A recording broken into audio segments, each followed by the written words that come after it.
Well, after these successful strikes on the Iranian nuclear facilities over the weekend, we are happy to welcome on an old friend of the show. If you have been listening to us since day one in 2018, you hopefully remember Tony Monetti, retired lieutenant colonel, former B-2 pilot. He is the author of a new book called The Stealth Way that is available on Amazon as well.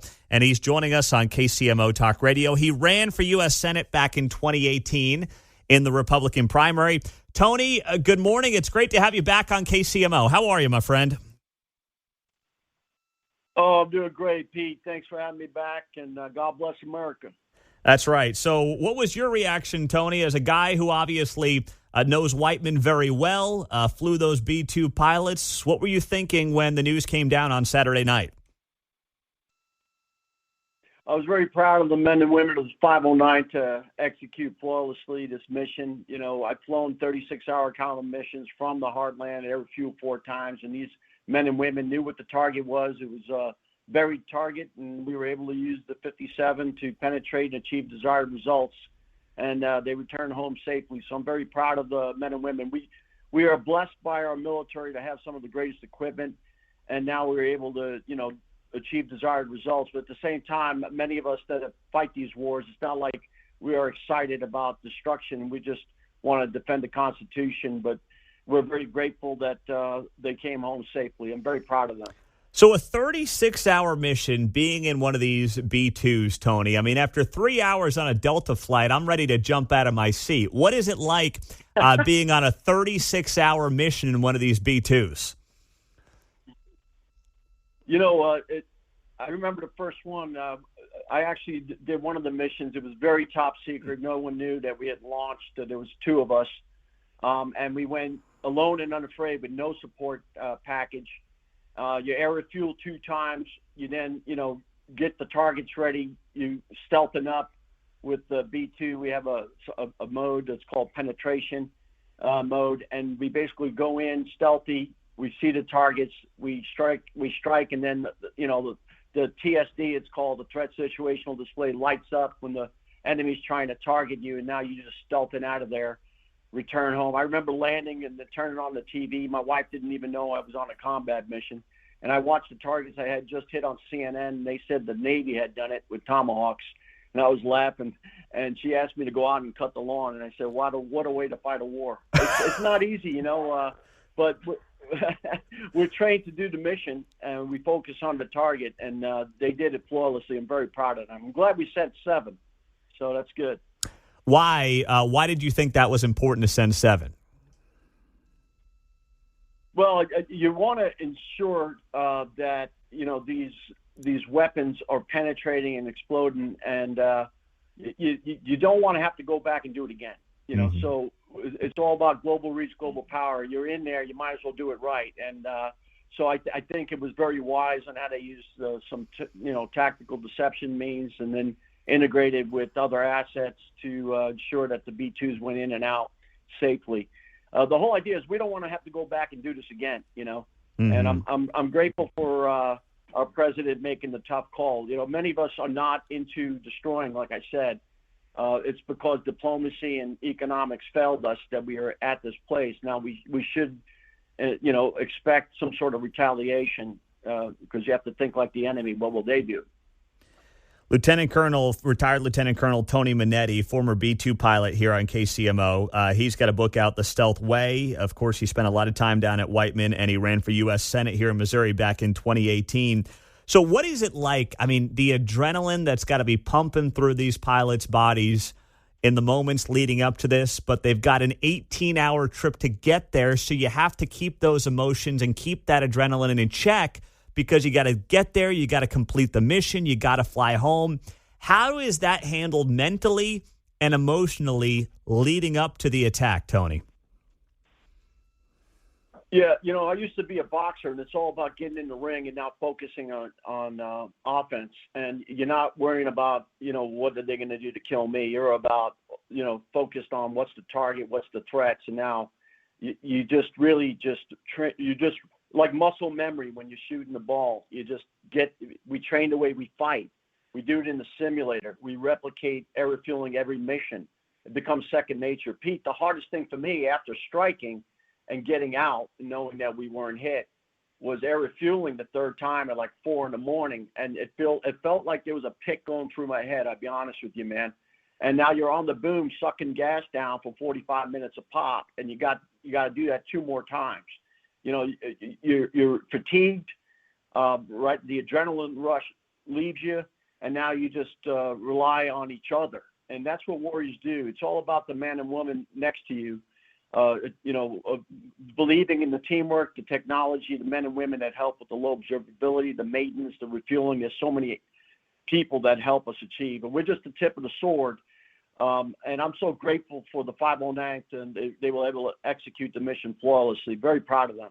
Is that flight home celebratory? I mean, I'm not saying celebratory in nature like you're popping bottles or anything, but is it celebratory in nature, or is it like, no, I got to get home before we can celebrate anything? There's no real celebration until we're literally on the ground at Whiteman back in Missouri.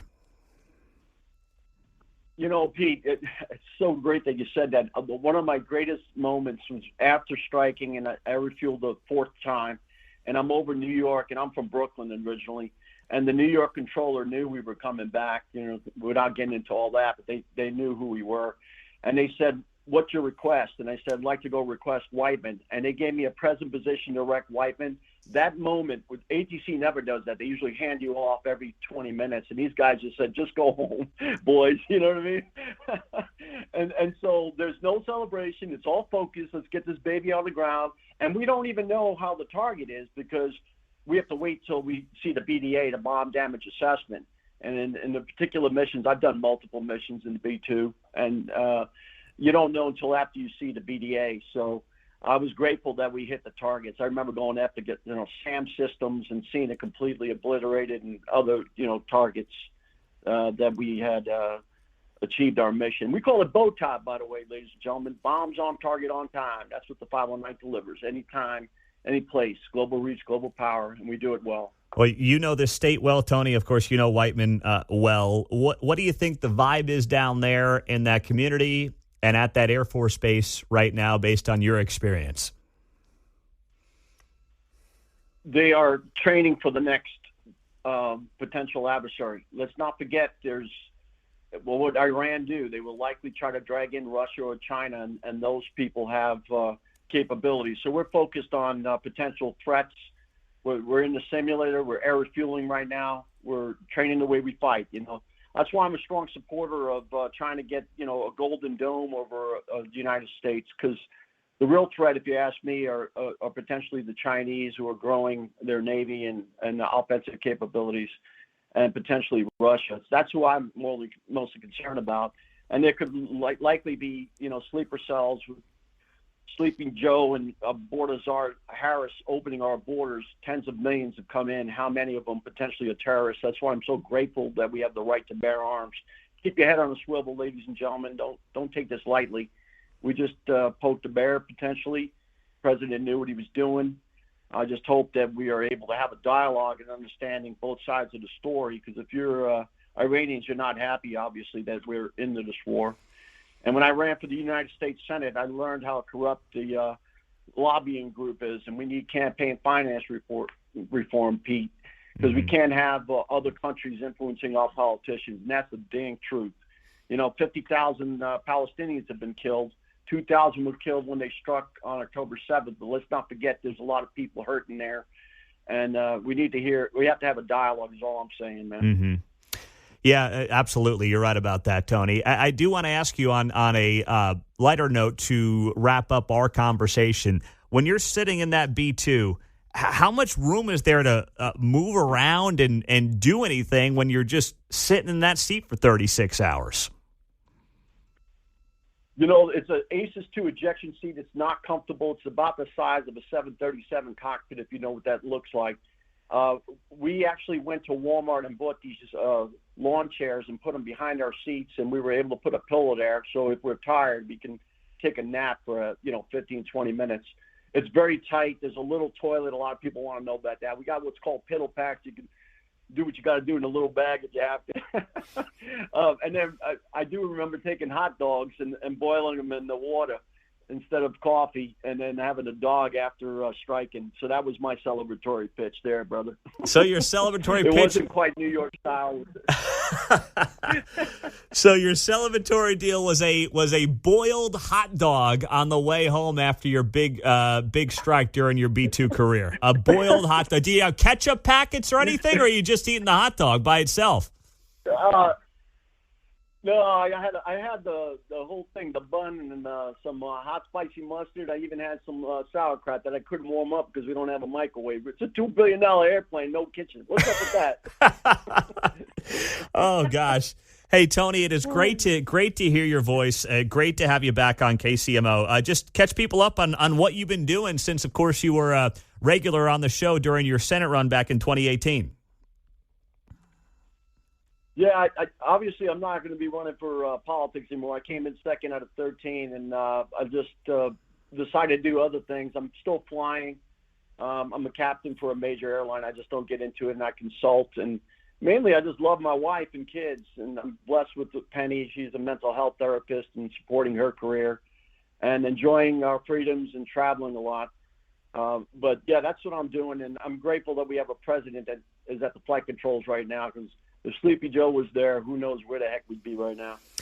Ain't that the truth, brother? Tony Monetti, retired lieutenant colonel, ran for U.S. Senate, a former B-2 pilot, and his book you can get on Amazon, The Stealth Way.